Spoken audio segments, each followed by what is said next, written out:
छत्रपती शिवाजी महाराजांच्या पुतळ्यास पुष्पहार घालायची विनंती करतो. महाराज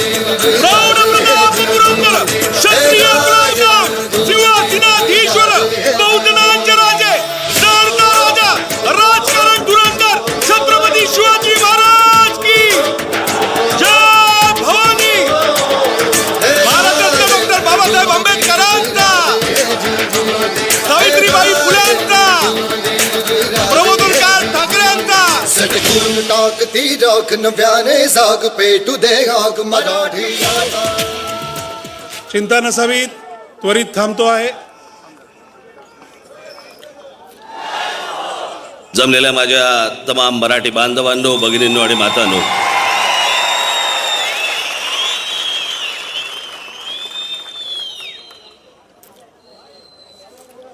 भाषणाला जरा 2 दिवस गॅप घेतली.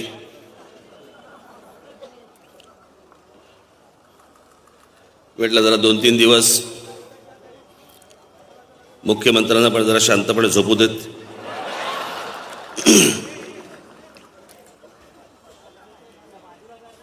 त्याला पण प्रश्न पडला असेल, काय सतत काय उत्तर द्यायची. भांबावलेत, समजत नाही त्यांना की काय उत्तर द्यायची.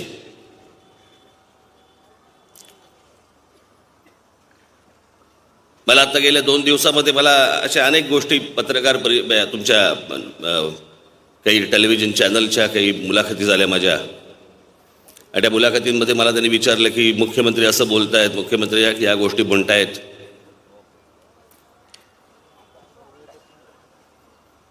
माझी स्क्रिप्ट बारामतीहून आली आहे.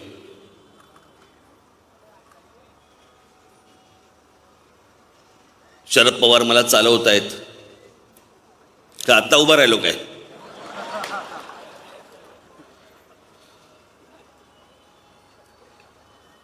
मी जे या लोकांना गेल्या माझ्या सगळ्या सभांमध्ये जे मी प्रश्न विचारतोय, या प्रश्नांची यांच्याकडे उत्तर नाही आहेत. कारण या भाजपवाल्यांचा जो मूळ पुरुष आहे तो इतकं खोटं बोलून ठेवलंय त्यांनी, म्हणजे मोदी इतकं खोटं बोलून ठेवले की त्यांना समजत नाहीये भाजपवाल्यांना आता हे सगळं ह्याचं समर्थन करायचं कसं, या गोष्टी बोलायच्या कशा. आणि मग त्याच्यावरती उत्तर देता येत नाही. मग ती उत्तर देता येत ना, मग काय करायचं? मग असल्या काहीतरी गोष्टी बोलायच्या. यांना हे चालवतायत, त्यांना ते चालवतायत, यांना ह्या गोष्टी करतायत. आता म्हणे काहीतरी त्या माझ्या जुन्या क्लिप्स आता म्हणे काहीतरी त्या बाहेर काढतायत. जेव्हा मी काँग्रेसवरती टीका केली होती, हो केलीच होती,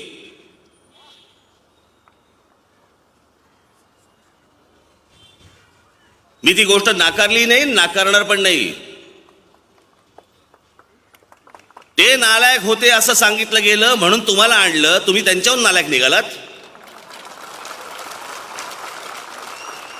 काय कॉम्पिटिशन चालू आहे? मेरी कमीज तुम्हारे कमीज से सफेद कैसी, त्या लेवलला सगळं चालू आहे का? तुम्ही जास्ती खोटं बोललात का मी जास्ती खोटं बोलतोय? 2014च्या अगोदर काँग्रेस आणि राष्ट्रवादीचे मी वाभाडे काढले आहेत, जेवढे भाजपवाल्यांनी पण काढले नव्हते. तेव्हा ते सत्तेमध्ये होते, त्यांचे वाभाडे काढले. आता तुम्ही सत्तेमध्ये आहात, तुमचे मी कपडे काढणार.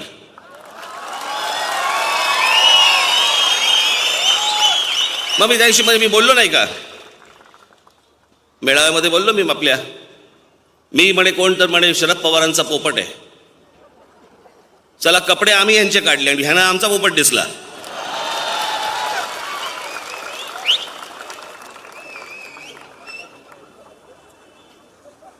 बोलण्यासारखं काय उरलं नाही, बोलण्यासारखं यांच्याकडे काय राहिलेलं नाहीये. त्याच्यामुळे जे तोंडाला येईल ते आपलं बोलायचं. माझ्या प्रश्नांची उत्तर द्या.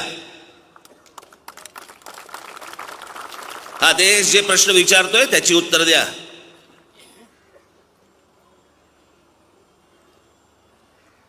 आणि विषय जर समजा शरद पवार असेल तर शरद पवारांच्या दिल्लीतल्या बंगल्यावरती कोणकोणत्या पक्षाचे कोण खासदार तिकडे जाऊन दरवाजा ठकठकत असतात हे एकदा सांगा.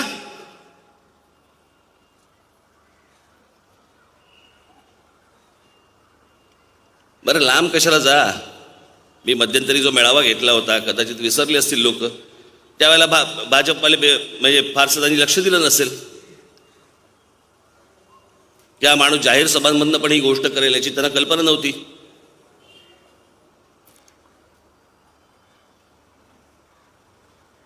मी आता 19 मार्चच्या माझ्या आपल्या मेळाव्यामध्ये मी एक क्लिप दाखवली होती नरेंद्र मोदींची,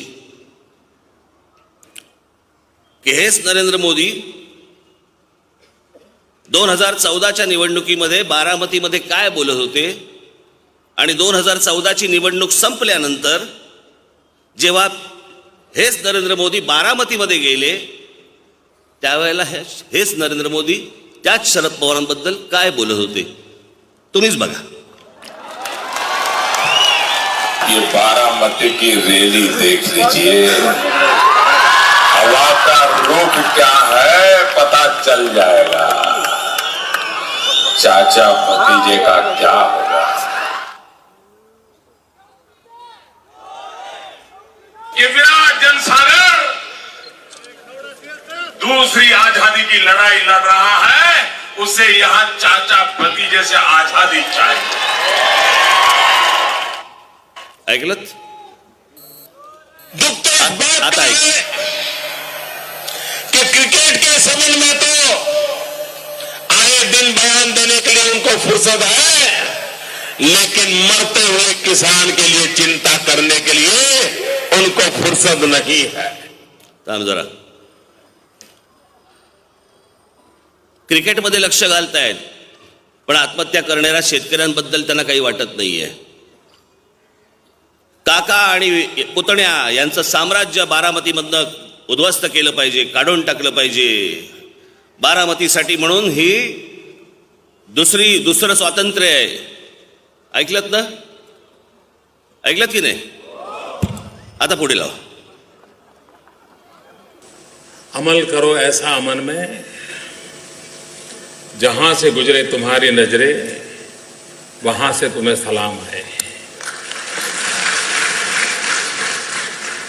आज शरदराव जी का जीवन देखते हुए लगता है कि जहां भी उनकी नजर गुजरेगी सब दूर से उनको सलाम आएगी.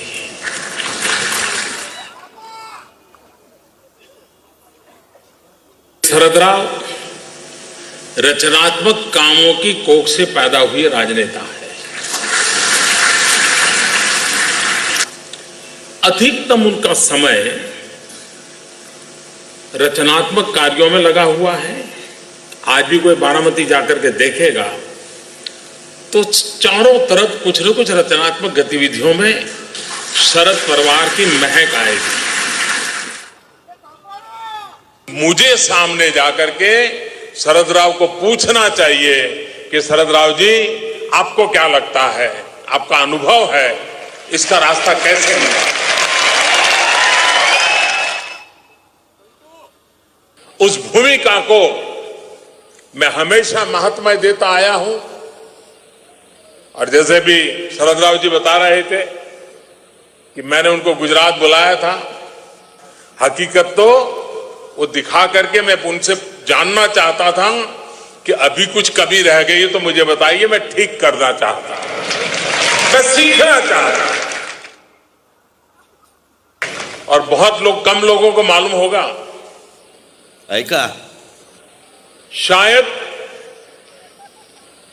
महीने में 2-3 बार मेरी और शरदराव की बात न हुई हो, ऐसा कोई महीना नहीं गया होगा.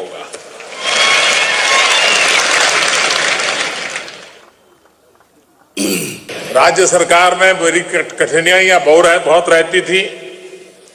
भारत सरकार से परेशानियां होती रहती थी. तो मैं फिर शरदराव को बीच में डालता था और वे भी दलगत राजनीति से ऊपर उठ करके केंद्र सरकार का राज्य से कैसा रवैया होना चाहिए उसकी उत्तम भूमिका अदा करते थे. और मैं आज बारामती में उनके उस योगदान के लिए सार्वजनिक रूप से अभिनंदन करना चाहता हूं.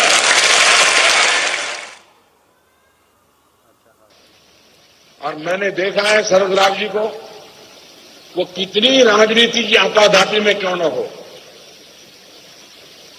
दिन में कितने ही राजनीतिक उठापटक के दबाव के नीचे क्यों न हो, लेकिन अगर किसान की बात आ जाए, खेती की बात आ जाए, तो तुरंत एक्टिव होकर के उस काम को हाथ में ले लेते।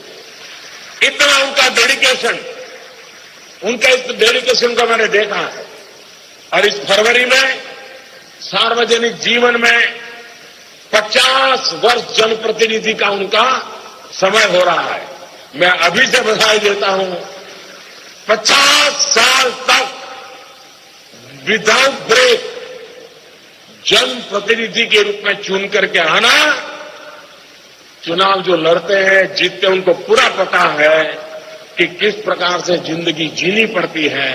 शरद राव जी ने जी करके दिखाया है और एक बहुत उत्तम उदाहरण सभी सार्वजनिक जीवन के लोगों के लिए एक उत्तम उदाहरण उन्होंने प्रस्तुत किया है। शरद राव का एमएलए और एमपी वाला मामला है, अपने आप में बड़ी विरासत है। सार्वजनिक जीवन की एक बहुत बड़ी पूंजी है, बहुत बड़ी विरासत है।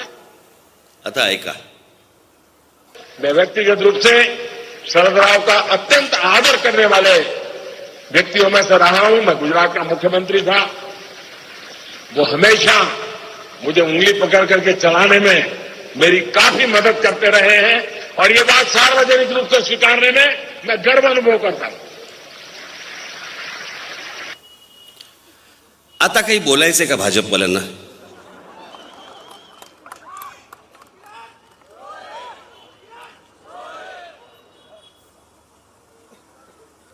त्यांचं बोट धरून मी या सगळ्या गोष्टी शिकलो असं जर समजा पंतप्रधान देशाचे सांगत असतील, हे आरोप माझ्यावर करतायत,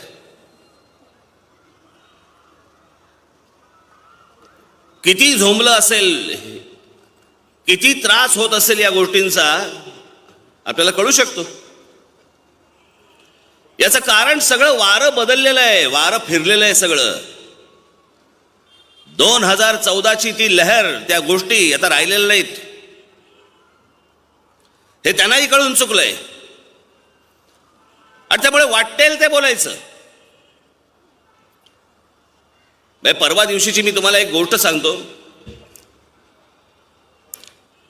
एक बातमी आली, पण त्या बातमीच्या अगोदरचा मी एक मुद्दा म्हणून तुम्हाला संदर्भ देतो की एखाद्या गोष्टी ज्या वेळेला घडत असतात, होत असतात, त्यावेळेला तुम्हाला त्या बरोबर उचलायच्या असतात की त्यातनं काय आपण नक्की आपण बघतो आहोत। एखादी घटना घडते, एखादी बातमी येते, ती घटना होणं, घडणं आणि ती एखादी बातमी येणं, एखादा कोणतरी माणूस बोलणं, यातनं काहीतरी जे आपण उचलायला पाहिजे, बरोबर काय गोष्ट आहे, ही नेमकी काय आहे हे कळलं पाहिजे आणि ते समोरच्यांना समजवलं पाहिजे। उदाहरणार्थ, गुजरातच्या विधानसभेची निवडणूक झाली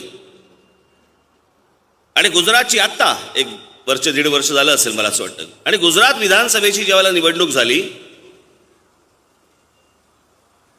त्याचे रिझल्ट आले। म्हणजे 2014ला ज्या प्रकारचं मतदान भारतीय जनता पक्षाला गुजरातमध्ये झालं होतं, ते मतदान जर समजा आपण पाहिलं, त्याचा विचार जर समजा आपण केला, तर ह्या गेल्या विधानसभेला भारतीय जनता पक्षाच्या 165 जागा यायला पाहिजे होत्या विधानसभेला, त्यांचे आमदार यायला पाहिजे होते। आले किती? 99। काँग्रेस साधारणपणे 81-82 पर्यंत वाढली। तिथे जर समजा गुजरातमध्ये राष्ट्रवादी काँग्रेसने जर त्यांचे उमेदवार उभे केले नसते तर कदाचित आज चित्र वेगळं असतं, गुजरातमध्ये देखील काँग्रेसची सत्ता असती। म्हणजे नरेंद्र मोदींच्या होम ग्राउंडवरती, बाकीची राज्य तर सोडूनच द्या, नरेंद्र मोदींच्या होम ग्राउंडवरती 165 जागा जिकडे यायला पाहिजे होत्या तिकडे जर 99 जागा येत असतील तर एकूणच देशामधली परिस्थिती काय असेल याचा अंदाज आपल्याला बांधता येतो। आणि त्याप्रमाणे जर समजा पुढे बघितलं तर त्याच्यानंतरच्या ज्या काही निवडणुका झालेल्या आहेत, मग त्या कर्नाटकच्या असतील, मध्य प्रदेशच्या असतील, राजस्थानच्या असतील, मग छत्तीसगडच्या असतील, प्रत्येक ठिकाणी काँग्रेस निवडून आली.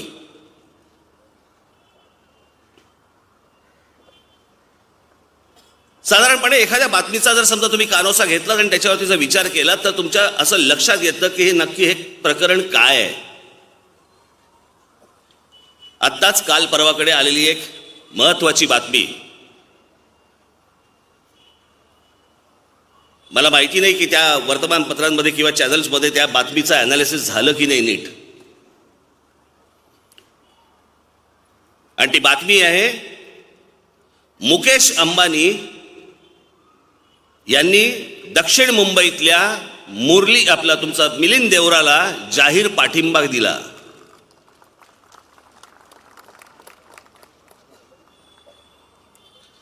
तुम्ही एवढंच पाहिलं. हा नुसता मिलिंद देवराला दिलेला पाठिंबा नव्हता. जर समजा उद्या असं पकडूया की मुकेश अंबानींना जर समजा मिलिंद देवराला मतदान करायचंय, मतदान करून आले असते, बरोबर की नाही. लोकांसमोर जाहीररित्या बोलण्याचं काय कारण आहे. मुकेश अंबानी आणि उदय कोटक, हे मुकेश अंबानी म्हणजे मी तुम्हाला परत सांगून ठेवतो तुम्हाला, मुकेश अंबानी म्हणजे उद्धव ठाकरेंचे अत्यंत जिवलग मित्र.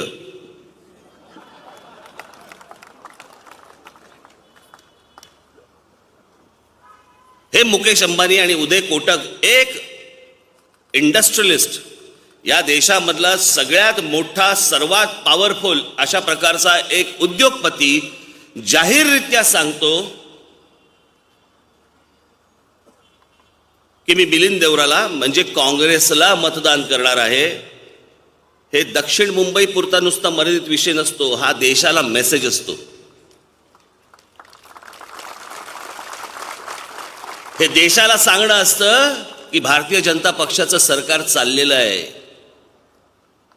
भारतीय जनता पक्ष पुन्हा सत्तेवरती येणार नाही, मोदी परत पंतप्रधान होणार नाहीत. नाहीतर मुकेश अंबानी जाहीररित्या अशा प्रकारचं स्टेटमेंट त्यांनी केलंच नसतं, अजिबात केलं नसतं. मला आजपर्यंत कधी आठवत नाही, इतक्या वर्षात मला आजपर्यंत कधी आठवत नाही की कुठच्या उद्योगपतीने जाहीररित्या कुठच्या तरी राजकीय पक्षाला जाहीर पाठिंबा दिलाय, बोलून दाखवलंय. आजपर्यंत मला आठवत नाही.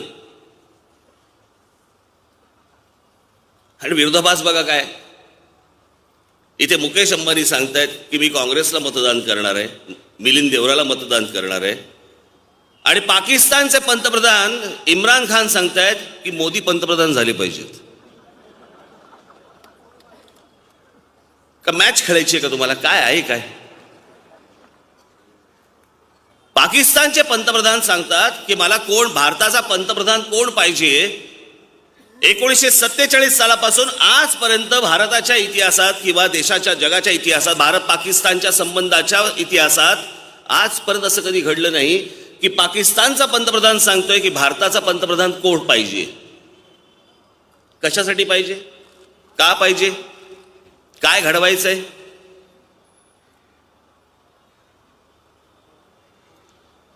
बाबांनो, हाच माणूस निवडणुकीच्या अगोदर तुमच्या सगळ्या देशासमोर आले आणि म्हणाले 56 इंचाची माझी छाती आहे. मनमोहन सिंगांना त्यांनी सांगितलं लव्ह लेटर पाठवायची बंद करा. एक माणूस जर त्यांनी मारला, एक जवान मारला, तुम्ही 4 जवान मारा. हे बोलणारा माणूस पंतप्रधान झाल्यावरती बदलला. पंतप्रधान झाल्या त्याच्या शपथविधीला हेच नरेंद्र मोदी पाकिस्तानचे तेव्हाचे पंतप्रधान नवाज शरीफांना प्रमुख पाहुणे म्हणून बोलवता. काय वाटलं असेल त्या जवानांच्या कुटुंबियांना. हे ज्या वेळेला बोलत होते त्यावेळेला त्या जवानांच्या कुटुंबियांना वाटलं असेल एक आधार आला. पण जे काँग्रेसच्या काळात मनमोहन सिंगांनी पण जे केलं नाही ते नरेंद्र मोदींनी केलं. विमानातनं कुठून तरी येत असताना त्यांच्या लक्षात आलं की आज नवाज शरीफांचा वाढदिवस आहे. विमान फिरवलं आणि नवाज शरीफांच्या इकडे गेले. केक कापला रात्री. त्यांना केक भरवला, त्यांच्याकडे जेवले, त्याचे फोटोही आले. काय वाटलं असेल त्या जवानाच्या पत्नीला, काय वाटलं असेल त्या जवानाच्या आईला की अरे अरे अरे माझा पोरगा हाकनाक गेलं. हे नुसते आम्हाला भूलता पण सांगत आले. आम्हाला वाटलं आता सडेतोड उत्तर मिळेल. उत्तर कसलं, काहीच नाही.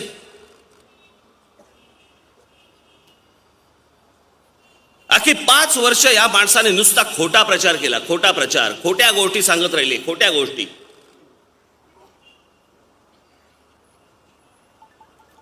जी या देशाला जी स्वप्न दाखवली त्या स्वप्नांबद्दल आता ते काहीही बोलायला तयार नाहीयेत.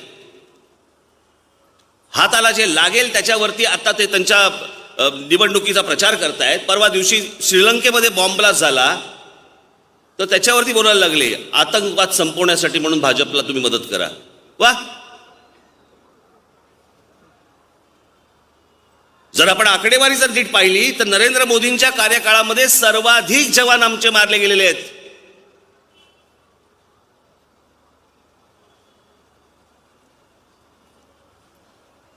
पण गेल्या 5 वर्षामध्ये या देशामधला मीडिया, या देशामधली वर्तमानपत्र, या देशामधले पत्रकार, या देशामधले मीडियाचे सगळे मालक धमक्या देऊन बंद करून टाकलेत. बातम्या आमच्या विरोधात छापायच्या नाहीत, आकडे बाहेर येता कामा नाहीत. अहो कुठपर्यंत खोटा प्रचार करतात. म्हणजे ह्यांचे हे जी सगळीची लावारीस कार्टी आहेत ना IT सेल मधली,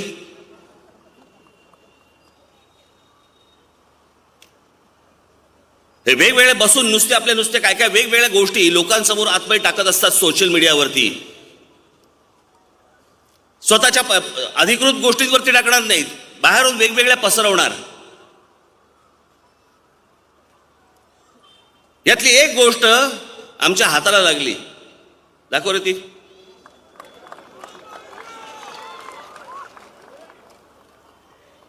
मोदी फॉर न्यू इंडिया, गरीबों को एक बेहतर जीवन देना मोदी जी के लिए एक नारा नहीं अभिमान है. कांग्रेस सिर्फ गरीबी हटाओ का नारा दे सकती है, कुछ कर नहीं सकती. पिछले 3 साल में 7.5 करोड़ लोग गरीबी से बाहर आए. फोटो बघताय, बाजूला एका फॅमिलीचा फोटो बघताय. बोलव रे त्यांना.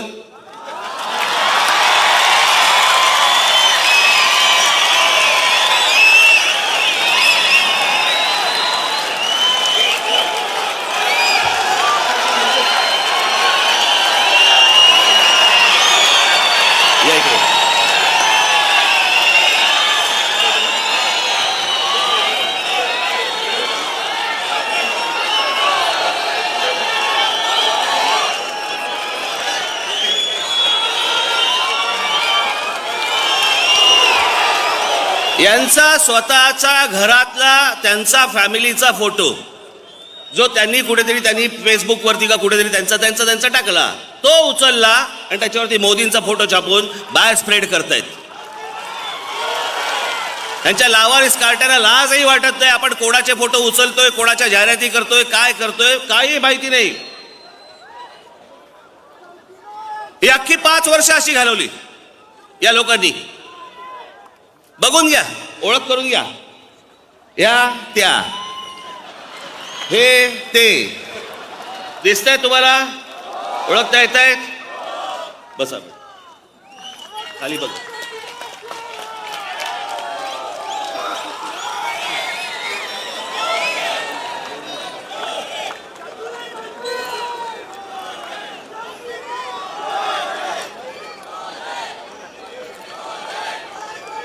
किती खोटा प्रचार करायचा या माणसा काय मर्यादा आहेत की नाही.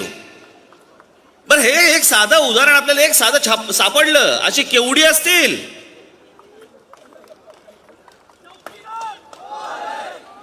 त्याला माहिती पण नसेल की आपला वापर होतोय.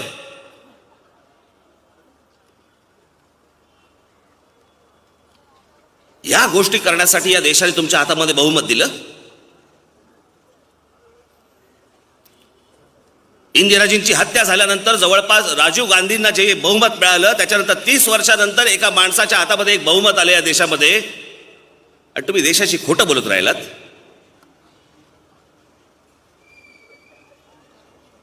काही आवश्यकता होती का मला जरा सांगा. या देशाने तुम्हाला भरभरून सगळ्या गोष्टी दिल्या होत्या, हातामध्ये सगळ्या गोष्टी दिल्या होत्या.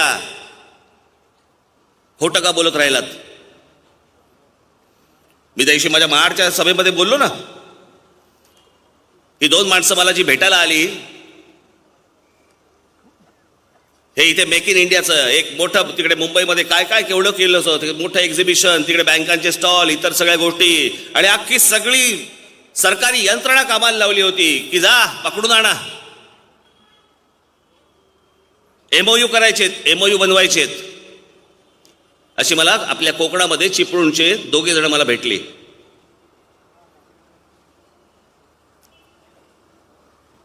त्यातल्या एकाचा काहीतरी बेकरीचा व्यवसाय होता आणि एकाचा काहीतरी काजूचा होता ना, काजूचा काहीतरी व्यवसाय होता.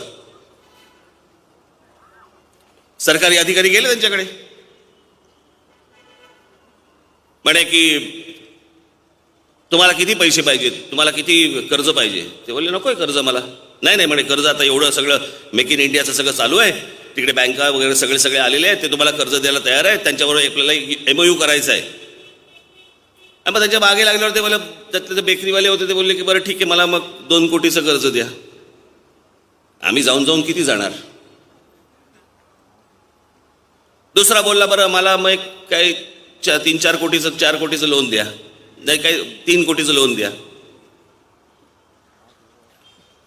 त्यांचे सह्या घेऊन MOU तयार केले. बाबांनो, जे MOU तयार केले गेले त्यातल्या एकाचा म्हणजे ज्याने सांगितले होते 2 कोटी रुपये द्या, त्याचा 200 कोटीचा MOU केला आणि दुसऱ्याचा 400 कोटीचा MOU केला. असे सगळे लाखो कोटींचे आकडे फुगवून या देशासमोर सांगितले की बघा बघा बघा कसे लोक येत आहेत, कसा व्यवसाय करायचा म्हणतायत, आणि आता किती लाख कोटीचे इथे इन्व्हेस्टमेंट येणार आहे आणि किती लाख कोटी आपल्या इकडे गुंतवले जाणार आहेत. काही झालं नाही, सगळं खोटं. तो आमचा वैमानिक, काय रे नाव त्याचं, अमोल यादव, त्या बिचाराने, तो एक पायलट आपला मराठी मुलगा, त्याने विमान बनवलं, 6 सीटर का 8 सीटर विमान बनवलं, ज्याच्याबरोबर या तिथे MOU केला गेला. मुख्यमंत्र्यांनी सांगितले की तुला 185 एकर आम्ही पालघरला जमीन देतो, 35,000 कोटी रुपयांचा आम्ही तुझ्याबरोबर तुझ्या या व्यवसायामध्ये सगळे टाकतो. आज अमोल यादवची काय परिस्थिती आहे. आज अमोल यादव देश सोडून अमेरिकेला निघून चाललाय की इथे काहीही घडलं नाही, त्याच्या आयुष्यामध्ये काही होत नाहीये. तो इथून उठून अमेरिकेला निघून चाललाय. 2 कोटी लोकांना, बेरोजगार लोकांना रोजगार देणार होते हे दर वर्षाला. 2 कोटी लोकांना, याचा अर्थ 5 वर्षामध्ये 10 कोटी लोकांना. 10 कोटी लोकांना याचा अर्थ घरामध्ये 4 माणसं असतील साधारणपणे, 5 माणसं असतील, एक 20 कोटी लोक ज्यांची पोटं भरली असती. ज्याच्या हातामध्ये बहुमत दिलं तो माणूस खोटं बोलत राहिला.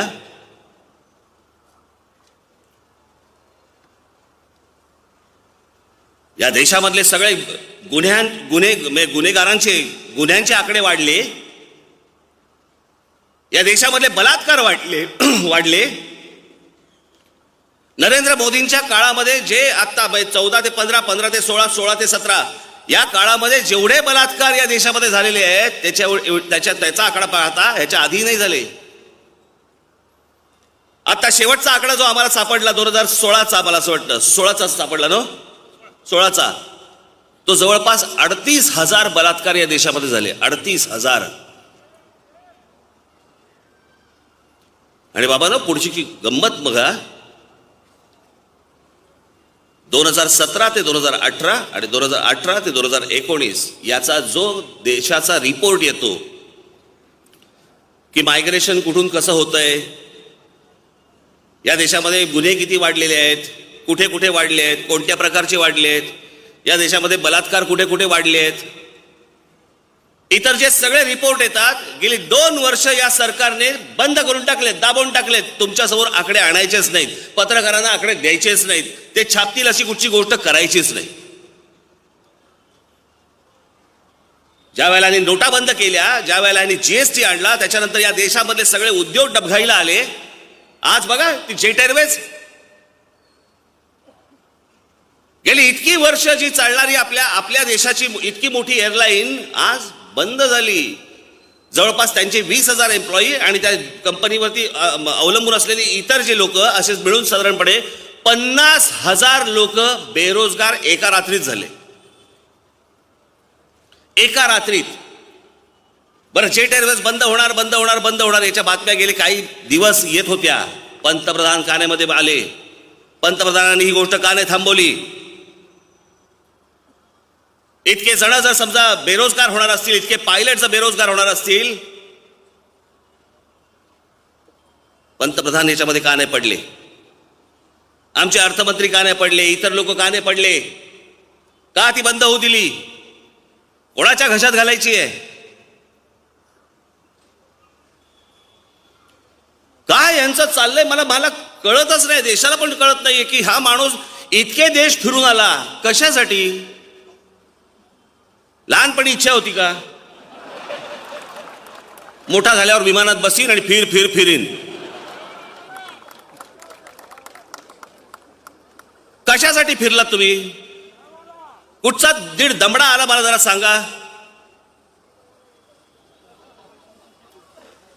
कोणाबरोबर कॉन्ट्रॅक्ट करत होतात? अनिल अंबानीला कॉन्ट्रॅक्ट कुठून मिळालं?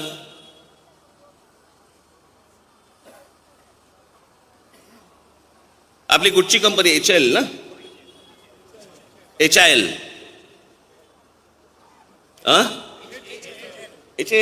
Aeronautics limited. ज्या कंपनीकडे भारताची कंपनी, देशाची सरकारी कंपनी, ज्यांच्याकडे इतके लोक कामाला आहेत की जिकडे हे सगळे आजपर्यंत सगळे विमान आणि इतर सगळ्या गोष्टी तिकडे बनत होत्या, त्यांना काही न देता आज त्यांच्याकडे काम नाहीये. पण ज्या माणसावरती 1,20,000 कोटीचं कर्ज आहे त्याला आमच्याकडे राफेलचं कॉन्ट्रॅक्ट दिलं जातंय. जे विमान साधारणपणे 600 कोटीचं विमान, 600 कोटीचं विमान आम्ही घेतोय किती मध्ये? साधारणपणे 1500-1600 कोटीमध्ये. 1,000 कोटी जास्ती, 900,000 कोटी रुपये जास्ती. अनिल अंबानीचा संबंध काय? अनिल अंबानीचा आजपर्यंत कधी विमान बनवलंय का? आणि आपल्याकडे सरकारी कंपनी ही असताना त्या सरकारी कंपनीला डावलून जर समजा तुम्ही यांना देणार असाल, त्याच्याबद्दल आम्ही बोलायचं नाही, विचारायचं नाही. यांचं एक बरं आहे, हेच सर्टिफिकेट वाटणार. इकडे काय म्हणणं आहे? हा, तू देशद्रोही, तू देशप्रेमी.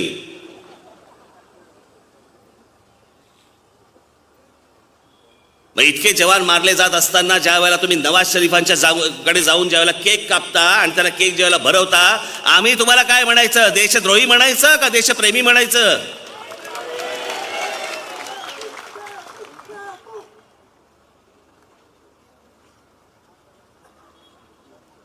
एका गोष्टीचा हा माणूस उत्तर द्यायला तयार नाहीये. आणि मी तुम्हाला आठवत असेल, मी मागे बोललो होतो, 2015ला बोललो होतो मी की निवडणुकीच्या तोंडावरती नरेंद्र मोदी एक युद्ध सदृश परिस्थिती निर्माण करतील. माझ्या एका पत्रकार परिषदेत बोललो होतो मी. जी झाली, जी केली, जो एक विषय उभा राहिला,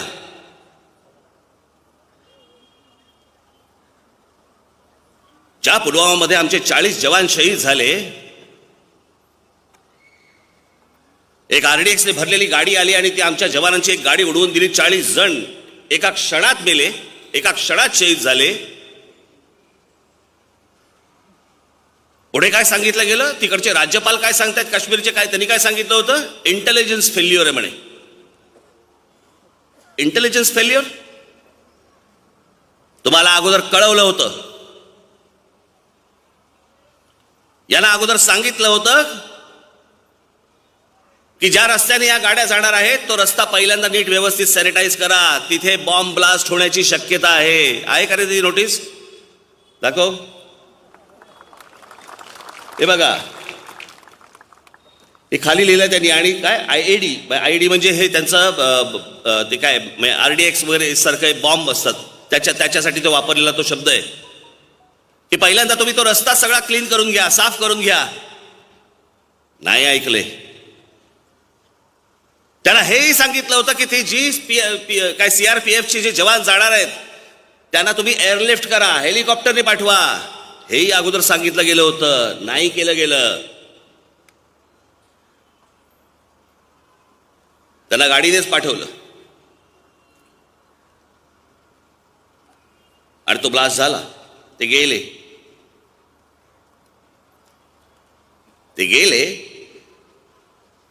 किती तारखेला झालं ते? 14 तारखेला. तो आहे का रे फोटो?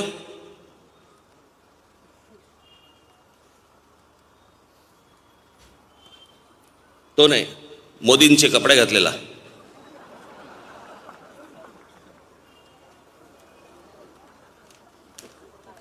चौदा तारखेला पुलवामा घटना घडली. आमचे 40 जवान आमचे शहीद झाले. या 14 तारखेनंतर पंतप्रधान नरेंद्र मोदींचे वेगवेगळ्या कार्यक्रमातले फोटो टेलिग्राफने छापले. मला बाजूला रे, हा 15 तारीख, 14ला पुलवामा झाले. हा 15, 16, 17, 18, 19, 20, 21, 22, 20चा फोटो बघा.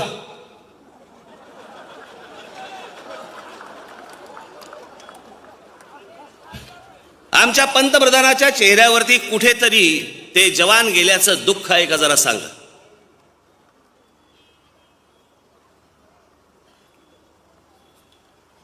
एका तरी फोटोमध्ये तुम्हाला कुठेही हा माणूस दुःखी दिसतोय का सांगा. कपडे बघा. म्हणून मी त्या दिवशी म्हटलं ना, हे असले कपडे घालून फिरणारा आमचा पंतप्रधान असेल तर हा फकीर कसला, हा बेफिकीर.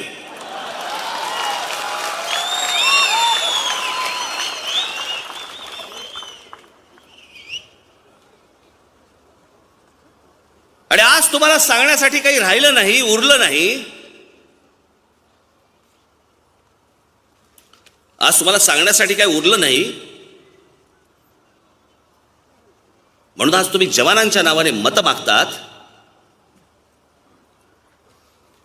मी माझ्या अनेक भाषणांमध्ये, म्हणजे सगळी जी भाषणं आहेत ह्याच्यामध्ये काही ज्या क्लिप्स आहेत या मी कायम सगळ्या मी माझ्या जाहीर सभांमध्ये दाखवणार. तुम्ही विसरताच कामा नये मतदान होईपर्यंत. हा महाराष्ट्र विसरताच कामा नये. रोज तुम्हाला दाखवणार, विसरू नका. बघा बघा काय म्हणताय हा माणूस.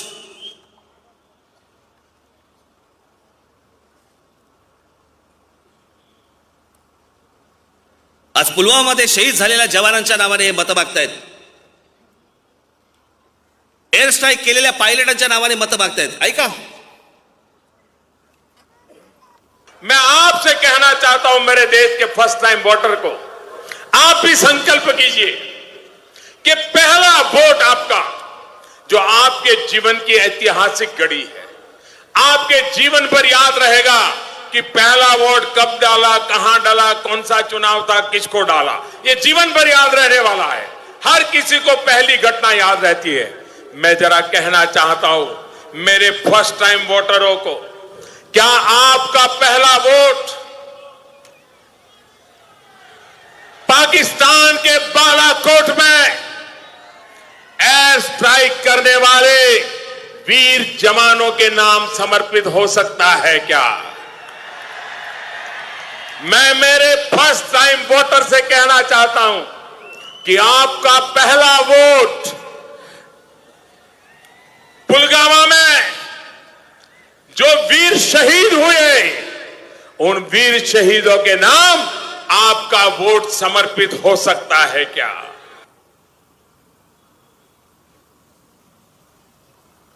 जवानांच्या नावाने मतं मागतायत आणि तेही पुढे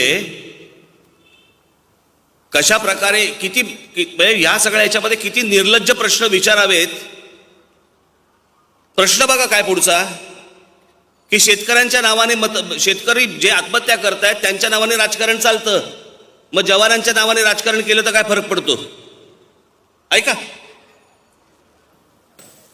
किसान मरे तो चुनाव का मुद्दा, लेकिन जवान मरे तो चुनाव का मुद्दा नहीं. ये कैसे हो सकता है? किसान मरे तो चुनाव का मुद्दा, लेकिन जवान मरे तो चुनाव का मुद्दा नहीं, ये कैसे हो सकता है? काय बोलतोय हा माणूस?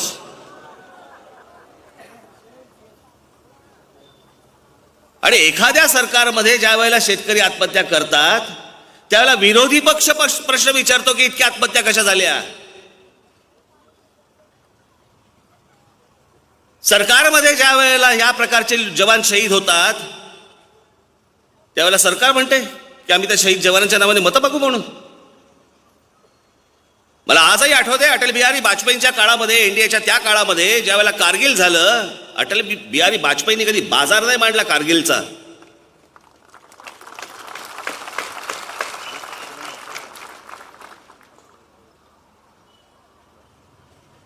आज काय या दोन माणसांनी देशाची परिस्थिती करून ठेवली हो.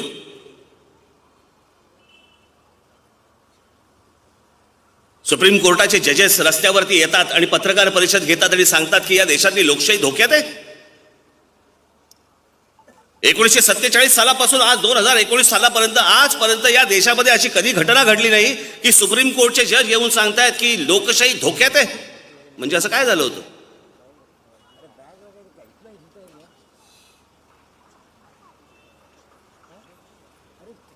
या देशामध्ये एका जजचा खून होतो,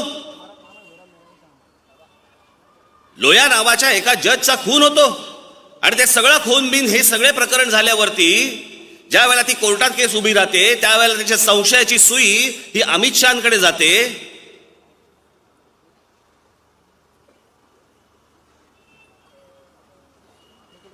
काय बोलायचं हो या देशाला? जे लोक काही ह्यांच्याबद्दल बोलायला जातील, काही करायला जातील, त्यांच्यावरती ईडीच्या केसेस टाकायच्या, त्यांच्यावरती सीबीआयच्या रेट्स टाकायच्या, त्यांच्यावरती इन्कम टॅक्सच्या रेट टाकायच्या.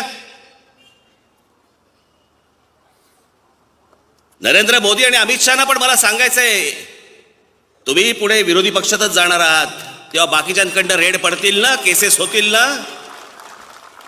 मी तुम्हाला आज सांगतो, मी माझ्या गेल्या वर्षीच्या गुढीपाडव्याच्या सभेमध्ये मी सांगितलं होतं की नोटबंदी, या नोटबंदीची ज्या वेळेला इन्क्वायरी निघेल ना त्यावेळेला 1947 सालानंतरचा सगळ्यात मोठा स्कॅम हा या देशातला ठरेल. सगळ्यात मोठा स्कॅम या देशातला ठरेल. मी आज जो काही प्रचार करतोय या दोन माणसांसाठी, ही दोन माणसं या देशावरचं संकट आहेत.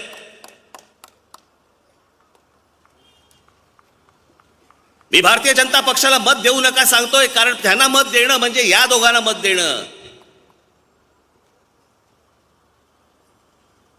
युतीमधला शिवसेना हा त्यांचा जो पक्ष आहे, बरोबरचा पक्ष आहे, त्यांनाही मत का देऊ नका म्हणजे त्यांना मत देणं म्हणजे ह्या दोघांना मत देणं आहे.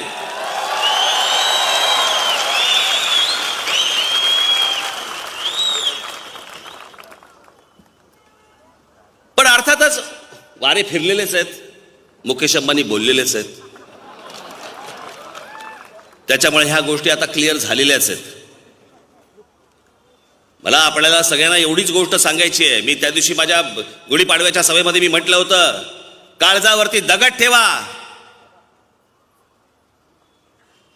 परंतु ही माणसं दोन परत या देशाच्या राजकीय क्षितिजावरती तुम्हाला आपल्याला दिसता कामा नयेत. ही या देशाला धोका आहे. ही निवडणूक ही या देशामध्ये लोकशाही राहणार का या देशामध्ये हुकुमशाही येणार याच्यासाठीची निवडणूक आहे. तुम्हाला या देशामध्ये जर लोकशाही टिकवायची असेल तर यांना सर्वांना बाजूला करणं आत्ताच गरजेचं आहे. आणि त्याच्यासाठी म्हणून मी या प्रचारसभा घेतोय, प्रचारसभा करतोय. माझी उद्या भांडुपला सभा आहे, त्याच्यानंतर पनवेलला आहे, त्याच्यानंतर शेवटची सभा माझी नाशिकला आहे. पण आज मी तुम्हाला एवढंच सांगण्यासाठी आलेलो आहे की या सगळ्या गोष्टी विसरू नका. मतदानाच्या दिवशी तुम्ही विसरू नका की हे संकट या देशावरचं दूर हो, एवढीच फक्त मी एक ईश्वरचरणी प्रार्थना करतो आणि आपणा सर्वांची मी रजा घेतो. धन्यवाद. जय हिंद, जय महाराष्ट्र.